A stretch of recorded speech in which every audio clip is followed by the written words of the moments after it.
Hi everyone. In this video, I'm going to show you how you can integrate your app services with a virtual network. The scenario is that we have a SQL server running on a virtual machine inside of our virtual network. The virtual machine doesn't have a public IP address, and we need our web application to connect to that SQL server and fetch data. Here I am in my app service called Fast-Paced Tutorial. I also have another resource group called SQL. Inside of this resource group, I have a virtual machine called Database Server, and as you can see, I have a virtual network called SQL-VNet. If I go to my database server, the virtual machine, under settings, I have the option networking. If I go to networking, I can click here and see the topology of my virtual network. As you can see here, this is my virtual network, SQL-VNet. I have one subnet called default, and inside of that subnet, I have only one virtual machine called database server. This virtual machine is running a SQL server, and I want to connect to this SQL server instance and fetch data from my web application hosted on app services. If I go back to the overview tab of my virtual machine, you can see that I have a private IP address, 10.0.0.4.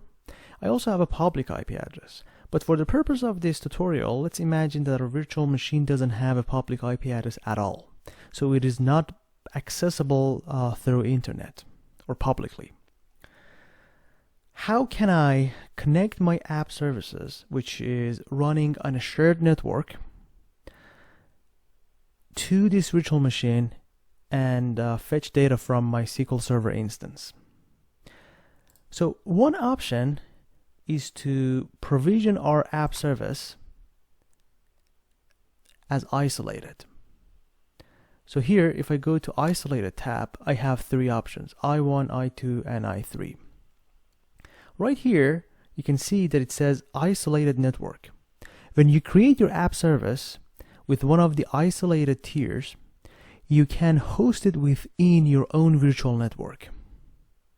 It also gives you up to 100 instances, where if you go to production and select one of the production tiers, it gives you up to 10 instances, and it's running on a shared network. So that feature is only available if you use one of the isolated tiers. But here, I'm not using an isolated tier. I'm actually on the F1, which is the free tier. But I need to connect my app service to the virtual machine. So the answer to that is virtual network integration. If you click on networking under settings, you have the option right at the top. It says VNet integration. It's called integration because, again, your app service is running on a shared network. And by shared network, I mean other app services from other clients are running on that network as well. But you can integrate that app service to your virtual network and connect to your private resources that way. But before I continue, I want to show you my project, the sample project that we are using for this course, and explain how we're going to test this functionality. So inside of our sample project, I have a database project. I have a table called user. It's a very simple table with only 3 columns: ID, first name, and last name. And also, under web API project, I have a controller called user controller. There's only one get method here, which simply selects the list of users from the user table, and it will show it as a JSON object. That's literally all it does. Here, I'm using my iDataAccess helper. If you go to the data access project here, you can see that I have an interface, iDataAccess helper, which has only one method, select list, and then this class here is implementing that interface. I'm using Dapper to select data from the table and convert it into a model. Very simple code. Let's go back to our controller here. So technically this is what I'm trying to do. The connection string is here. App settings. So this is my connection string. I have the data source, which I have to fill. I have the initial catalog, which is the name of my database, fast-paced tutorials, and I have username and password. So which IP address should I put here? Obviously, I have to use the private IP address. Let's copy the private IP address here and then paste. Okay. Now we need to do the VNet integration. It is actually very simple. Let's just click here. Right there it says that you have to be under one of the production tiers. So let's upgrade. S1 is fine. Apply.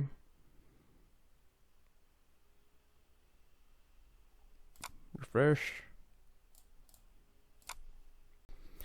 So here we click on Add VNet. Then from the list we can select our existing virtual network.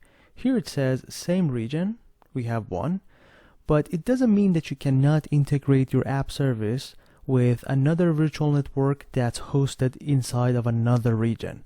If you have any other virtual network, it's going to be listed here, but it requires a virtual network gateway configured with point-to-site VPN, which is outside of the scope of this course. But here I have my own VNet created in the same region, so I'm going to select it.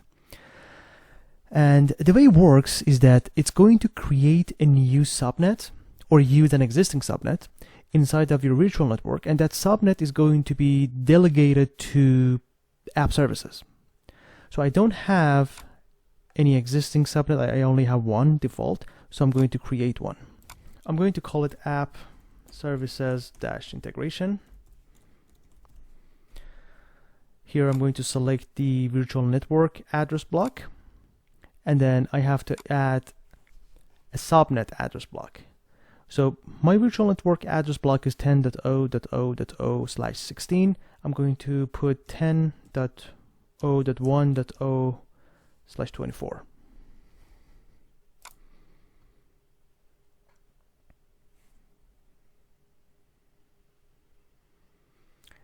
And as you can see, it just took a few seconds, and the integration is created here. If I go back to my SQL resource group, go to SQL VNet, I can see under subnets that I have two. As you can see here, it says delegated to Microsoft.web server farms, which basically means it is delegated to app services. Now let's go to our application and try to hit that endpoint and see if it can get the list of users and show it as a JSON object. So this is my endpoint.